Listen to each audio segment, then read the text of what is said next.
इम्तियाज़ हुसैन। हम जैसा कि लास्ट लेक्चर्स के अंदर स्टोरेज डिवाइसेस को डिस्कस कर रहे थे, हमने उसकी टाइप्स को डिस्कस किया था। हमारे पास 2 टाइप्स थी, प्राइमरी स्टोरेज थी और सेकेंडरी स्टोरेज थी।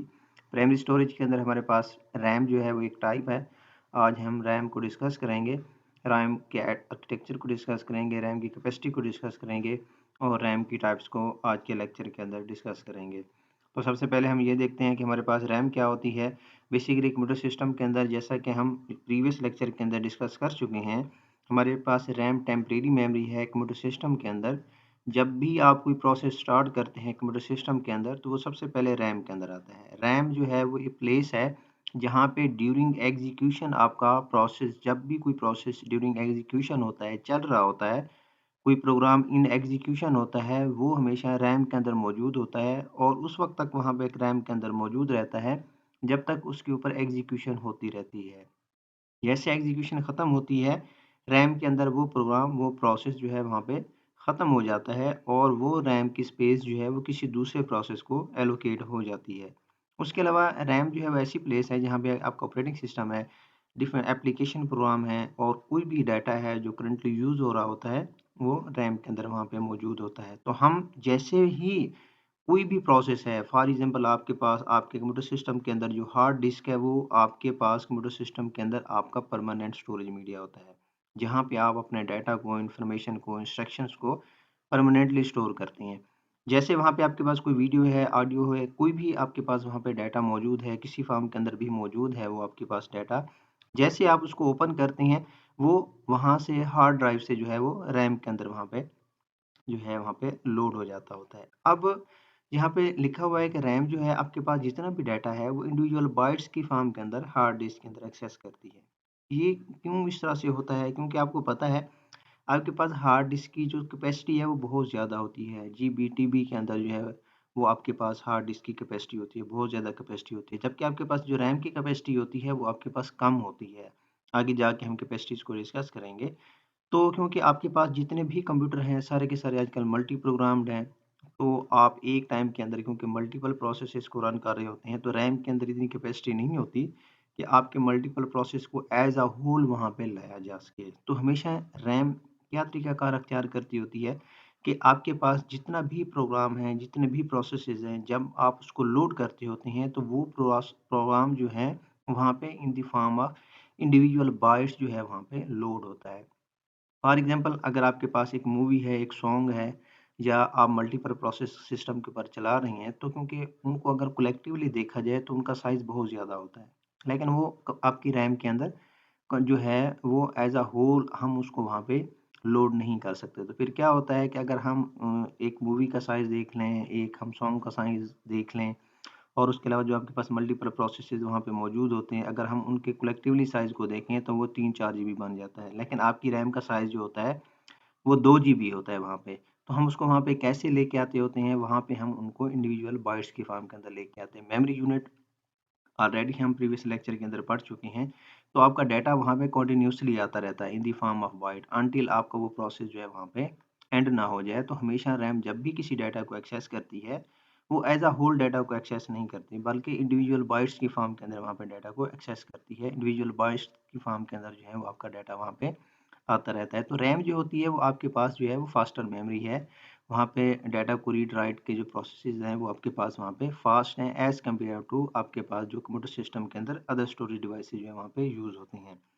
तो रैम को हम कहते हैं कि हमारे पास वोलेटाइल मेमोरी है। वोलेटाइल जैसा कि लास्ट लेक्चर के अंदर हमने डिस्कस किया है, हमारे पास रैम जो है वो एक टेम्परेरी मेमोरी है। डाटा जो है वो रैम के अंदर उस वक़्त तक रहता है जब तक आपका कंप्यूटर सिस्टम जो है वो रन कर रहा होता है। जैसे आप अपने कंप्यूटर सिस्टम को स्विच ऑफ करते हैं, रैम में से डाटा लॉस हो जाता है। फॉर एग्ज़ाम्पल इसको हम कैसे जो है वो एक्सप्लेन कर सकते हैं। आप एक प्रोसेस चला रहे होते हैं, फॉर एग्ज़ाम्पल आप एक जो है वीडियो आपने चलाई हुई है कंप्यूटर सिस्टम के ऊपर, अचानक से आपका कंप्यूटर सिस्टम जो है स्विच ऑफ हो जाता है, बैटरी ख़त्म हो जाती है, किसी भी वजह से स्विच ऑफ हो जाता है। तो जब आप उसको दोबारा अपने कंप्यूटर सिस्टम को स्विच ऑन करते हैं, तो वो वीडियो वहाँ पे चल नहीं रही होती, वहाँ से ख़त्म हो जाती है। इसका क्या मतलब है, रैम के अंदर आपका डाटा तब तक था जब तक आपका कंप्यूटर सिस्टम स्विच ऑन था। जैसे आप अपने कंप्यूटर सिस्टम को स्विच ऑफ कर देते हैं, डाटा वहाँ से ख़त्म हो जाता है। अगर आपने उसको दोबारा उस डाटा को चलाना है, दोबारा उस वीडियो को देखना है, तो आपको फिर दोबारा से उसको चलाना पड़ेगा। फिर वो आपकी रैम के अंदर जो है वो लोड होगा। तो रैम के अंदर हमने जितनी भी यहाँ पे डिस्कशन की है, तो उसके अकॉर्डिंग ये है कि आपका डाटा जो है वो टेम्परेरी तौर पे वहाँ पे रहता है। ड्यूरिंग एग्जीक्यूशन वहाँ पे आपका डाटा होता है और उस वक़्त तक वहाँ पे रहता है, या तो उसके ऊपर एग्जीक्यूशन हो रही हो, या जैसे ये होता है कि आपका कंप्यूटर सिस्टम स्विच ऑफ हो जाता है, वहाँ पे आपका डाटा ख़त्म हो जाता है, या वीडियो है, कोई भी आपके पास प्रोसेस है, वो खुद वहाँ पे एंड हो गया, तो भी उसका रिकॉर्ड जो है वहाँ से ख़त्म हो जाता है। तो उसके बाद इसके आर्किटेक्चर को जैसे हम यहाँ पे डिस्कस करते हैं, तो यहाँ पे आपको एक सेल नज़र आ रहे हैं, सेल 1 है, सेल 2 है और अप टू सेल एन है। तो आपकी रैम की जितनी भी स्ट्रक्चर है, वो नंबर ऑफ सेल्स के ऊपर कंसिस्ट करती है। सेल क्या है? जस्ट लाइक आप जैसे यहाँ पे देख रहे हैं एक बॉक्स है। अब हर बॉक्स का यहाँ पे मैंने लिखा हुआ है नाम, सेल 1 है, सेल 2 है और सेल एन है। इसका मतलब है कि हर सेल का यहाँ पे एक यूनिक एड्रेस है। हर सेल का अपना एक नंबर है, ठीक है? तो आपके पास जितनी भी रैम है, उसको डिफरेंट सेल्स के अंदर जो है वो डिवाइड कर दिया जाता है और हर सेल का एक यूनिक एड्रेस होता है। जिसे मैंने यहाँ पे मेंशन किया हुआ है, सेल 1 से लेकर सेल एन तक, तो हर सेल का यहाँ पे एक यूनिक एड्रेस है। तो यूनिक एड्रेस को जब भी हमने किसी पार्टिकुलर एड्रेस के ऊपर जाना होता है, जब भी हमने किसी पार्टिकुलर सेल की तरफ जाना होता है और जब भी हमने उसके यूनिक एड्रेस को जो है वो फाइंड करना होता है, तो हम हमेशा काउंट करते हैं कॉलम और देन रो की तरफ जाते हैं। मतलब क्या है? सबसे पहले हम देखेंगे कि वो पार्टिकुलर सेल जो है वो किस कॉलम के अंदर मौजूद है, और फिर ये देखा जाता है उसके अंदर कि सेल के बाद फिर रो को देखा जाता है। ठीक है? अब जैसे यहाँ पे मेरे पास एक सेल है और 3 रोज़ हैं। तो अगर यहाँ पे मल्टीपल कॉलम्स होते और मल्टीपल रोज़ होते, तो हम सबसे पहले किस चीज़ को देखते? सबसे पहले हम कॉलम को देखते। कॉलम के बाद फिर हम देखते, फॉर एग्ज़ाम्पल अगर 5 कॉलम हैं, आपका पार्टिकुलर एड्रेस जो है वो 4th कॉलम के अंदर मौजूद है, तो हम सबसे पहले जाते हैं 4th कॉलम में और फिर रो देखते हैं, 2nd है, 3rd है, 4th है। तो आपका कंप्यूटर सिस्टम, जब भी हम अपने कंप्यूटर सिस्टम के अंदर किसी भी डाटा को, किसी भी प्रोग्राम को वहाँ पे लेके आते हैं, तो आपके पास रैम के अंदर एक पार्टिकुलर उसको सेल एलोकेट हो जाता है। एक पार्टिकुलर एड्रेस उसको एलोकेट हो जाता है। तो जब भी आपका सीपीयू उसको एक्सेस करता है, तो उसके उस यूनिक एड्रेस की बेस के ऊपर उसको एक्सेस करता है कि रैम के अंदर आपका डाटा जो है, वो किस पार्टिकुलर सेल के अंदर मौजूद है। तो आपका सीपीयू वो जाके फिर उस डाटा को वहाँ से एक्सेस करता है और उसके ऊपर फिर फर्दर जो है वो एग्ज़ीक्यूशन होती है, ठीक है?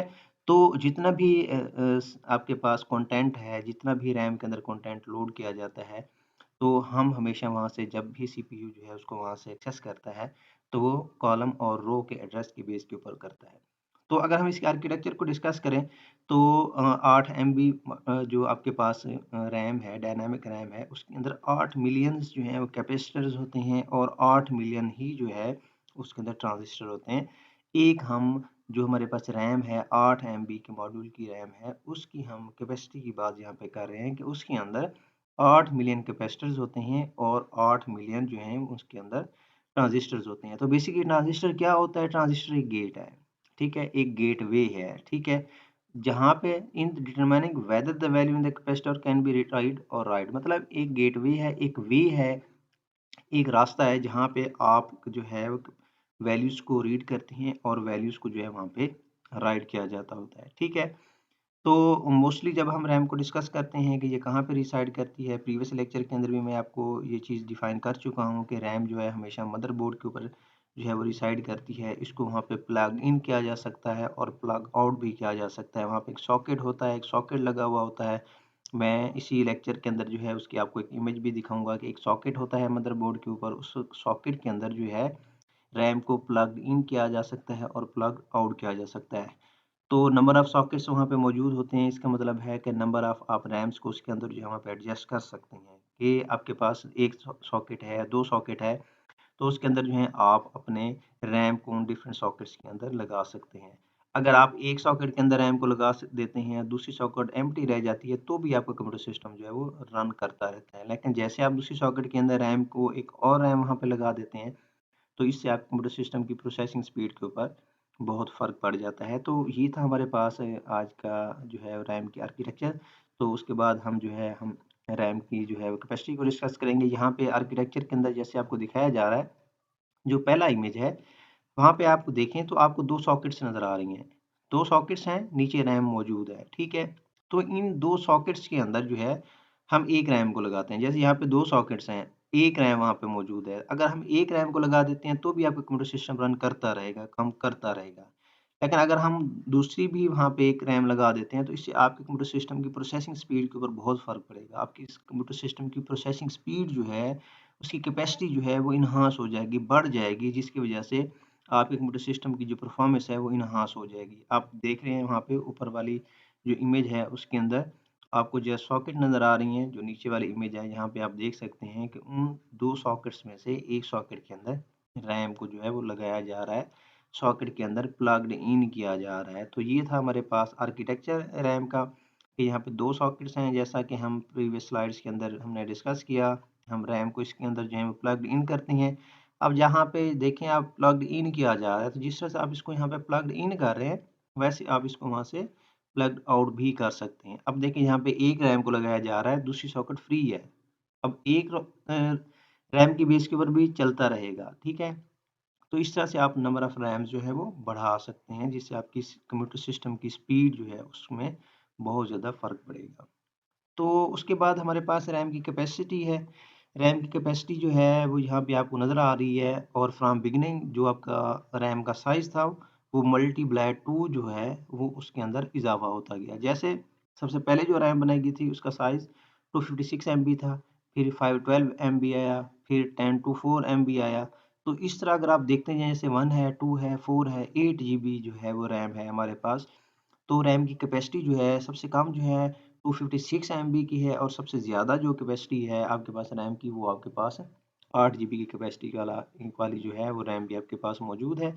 तो ये आपके पास रैम की कैपेसिटीज़ हैं। इन कैपेसिटीज़ के अंदर जो है आपको रैम्स अवेलेबल हैं, जो कि हम डिफरेंट सिस्टम्स के अंदर जो है लगाते हैं। अब रैम का साइज़ बाज़ दफ़ा ज़्यादा होता है, जैसे जो है 16 जीबी की रैम जो है वो किसी सिस्टम के अंदर मौजूद होती है। लोग कहते हैं जी यहाँ पे तो 8 जीबी लिखा हुआ है, तो हमारे कंप्यूटर सिस्टम के अंदर तो 16 जीबी की जो है वो रैम मौजूद होती है। तो आप देखें यहाँ पे 8 जीबी की एक रैम है, ठीक है? तो हमारे पास सिस्टम के अंदर 2 सॉकेट्स मौजूद हैं, ठीक है? तो हम एक 8 जीबी की रैम जो है एक सॉकेट के अंदर लगा देते हैं, दूसरी 8 जीबी की रैम जो है वो दूसरी सॉकेट के अंदर लगा देते हैं। तो इस तरह से हम अपने रैम की जो कैपेसिटी है किसी भी एक इंडिविजुअल सिस्टम के अंदर उसको बढ़ा सकते हैं, जैसे 16 जीबी तक लेके जा सकते होते हैं। तो क्योंकि नंबर ऑफ सॉकेट्स मौजूद होती हैं, आप उन नंबर ऑफ सॉकेट्स के अंदर जो है वो आप रैम्स को लगा के अपने कंप्यूटर सिस्टम की जो रैम है उसकी कैपेसिटी को जो है वहाँ पे बढ़ा सकते होते हैं। तो ये थी रैम की कैपेसिटी। डिफरेंट साइज़ेज़ जो हैं वो कैपेसिटी साइज़ेज़ जो हैं वो यहाँ पे मेंशन किए गए हैं। उसके बाद हमारे पास जो हैं वो रैम की टाइप्स आ जाती हैं। रैम की टाइप्स जो है यहाँ पे 2 हम रैम की टाइप्स को डिस्कस करेंगे। एक हमारे पास एसरैम है, जिसको हम कहते हैं स्टैटिक रैंडम एक्सेस मेमोरी है। दूसरी जो है हमारे पास डीरैम है, जिसको डायनामिक रैंडम एक्सेस मेमोरी कहते होते हैं। तो हम इनको फर्दर डिस्कस करते हैं। तो सबसे पहले हमारे पास यहाँ पे एसरैम आ जाती है, ठीक है? एसरैम को हम कहते हैं कि ये हमारे पास एक स्पेशलाइज़्ड रैम कहलाती है। स्पेशलाइज़्ड रैम से क्या मुराद है? इसको हम जो है वो स्पेशलाइज़्ड एप्लीकेशंस के अंदर जो है वो यूज़ करते हैं, जहाँ पे आपको फ्रीक्वेंटली जो है वो डाटा को रिटेन रखना पड़ता है, और आप उसको बार-बार रिफ्रेश नहीं करते, बार-बार उसको रिचार्ज नहीं करते होते हैं। जो स्पेशलाइज़्ड एप्लीकेशन है, जैसे हम कहते हैं एयरप्लेन्स हैं, हमारे पास वेदर फ़ोरकास्ट का सिस्टम है, उसके अंदर जो हम डिफरेंट रैम्स को यूज़ करते होते हैं, ये सारी की सारी रैम्स जो हैं वो एग्ज़ाम्पल आ जाती हैं एसरैम के अंदर, ठीक है? क्योंकि हमारी जितनी भी मेमोरीज़ हैं वो कंसिस्ट करती हैं सर्किट्स के ऊपर, तो एसरैम जो है इसके अंदर जो सिस्टम है वो अपनी स्टेट को जो है वो रिटेन करता है जब तक उसकी पावर ऑन रहती है। ये इसका मतलब है ये भी एक वोलेटाइल मेमोरी है कि हमारे पास जब तक उसकी जो है पावर हम देते रहेंगे, ये अपनी स्टेट को जो है वो मेंटेन रखेगा, अपने डाटा को जो है वो उसके अंदर मेंटेन रखेगी ये रैम।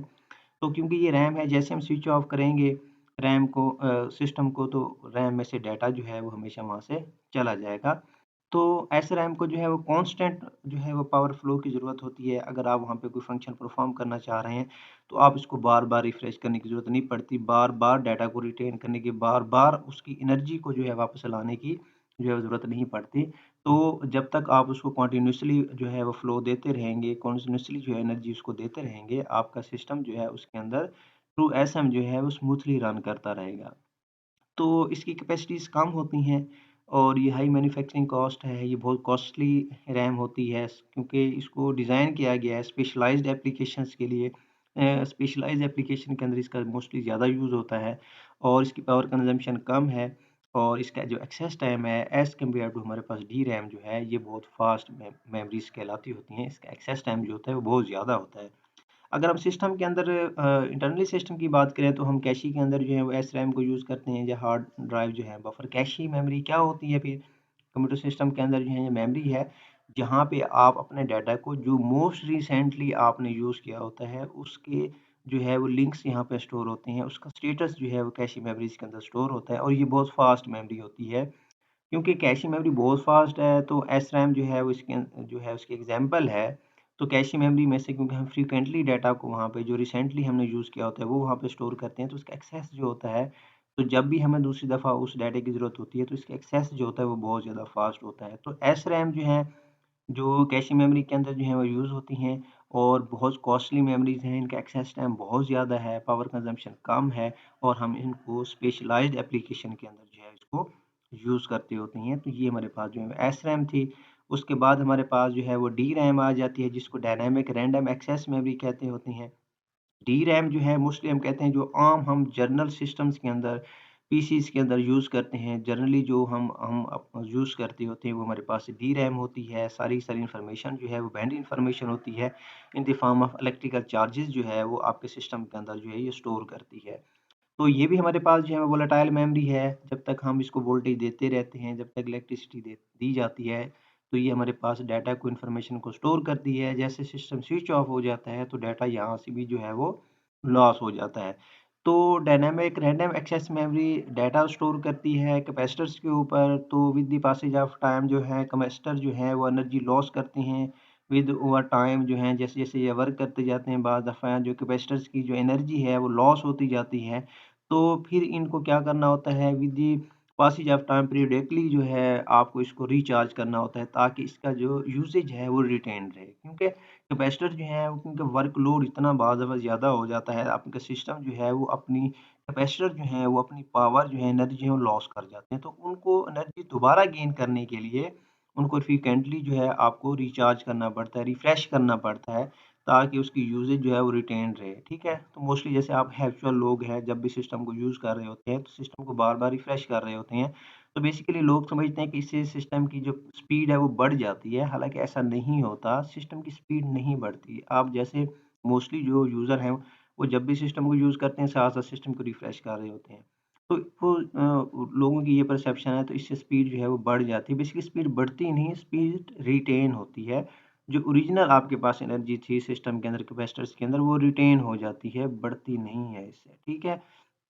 तो इसकी जो मैन्युफैक्चरिंग कॉस्ट है एज़ कम्पेयर टू एसरैम जो है वो ज़्यादा जो है वो नहीं है, कम है, मैन्युफैक्चरिंग चार्ज कम है, और इसकी जो मेमोरीज़ की कैपेसिटीज़ है वो बहुत ज़्यादा है। जैसे हम मोस्टली यूज़ करते हैं, हमारे पास जो सिस्टम्स हैं, जिन सिस्टम्स को हम यूज़ कर रहे हैं उसके अंदर जो उनकी मेमोरी की कैपेसिटी है वो बहुत ज़्यादा होती है, ठीक है? तो इनका एक्सेस टाइम जो है एज़ कम्पेयर टू एस ट रैम जो है वो बहुत स्लो है, स्लोली जो एक्सेस करते हैं। जो हमारे पास एस रैम है उनका एक्सेस टाइम बहुत ज़्यादा था, ठीक है? तो जो हमारे पास एक्चुअल रैम है, मेन मेमोरी है, हमारे पास वो इसके अंदर एग्ज़ाम्पल आ जाती है। जैसे मैंने जो है वो इसके अंदर स्टार्ट के अंदर डीरैम को जब हम डिस्कस कर रहे थे, मैंने आपको पहले बताया कि हमारे पास जो मेन मेमोरी है वो बेसिकली डीरैम ही है, तो हम इसके अंदर वीडियो ग्राफ़िक्स मेमोरी को भी जो है इसके अंदर हम कंसीडर करते हैं। तो मोस्टली डीरैम जो है हमारे पास जो सिस्टम हम यूज़ कर रहे हैं उसके अंदर हम इसका इस्तेमाल करते हैं, और ये भी हमारे पास जो है वो वोलेटाइल मेमोरी कहलाती है। इसको हम बार-बार जो है इसकी जो एनर्जी है, इसकी परफ़ॉर्मेंस को रिटेन रखने के लिए हमें इसको बार-बार रिफ्रेश और रिचार्ज करना पड़ता है। तो डीरैम की जो है वो बहुत सारी टाइप्स हैं, जैसे यहाँ पे मेंशन की गई हैं। ये सारी की सारी जो है वो डीरैम की टाइप्स हैं। हम इन सारी टाइप्स को जो है वो नेक्स्ट लेक्चर के अंदर डिटेल के अंदर डिस्कस करेंगे कि कौन-सी रैम जो है डीरैम कहाँ पे यूज़ होती है, किस सिस्टम में यूज़ होती है, किस जो है वो जैसे हमारे पास P1 थे, P2 थे, P4 थे, या हमारे पास आई की सीरीज़ हैं। तो हम नेक्स्ट लेक्चर के अंदर डिटेल में डिस्कस करेंगे कि जो ये टाइप्स हैं डीरैम की, कौन-सी रैम जो है वो कौन से सिस्टम के अंदर यूज़ होती है। तो नेक्स्ट लेक्चर के अंदर हम इसको डिटेल के अंदर डिस्कस करेंगे।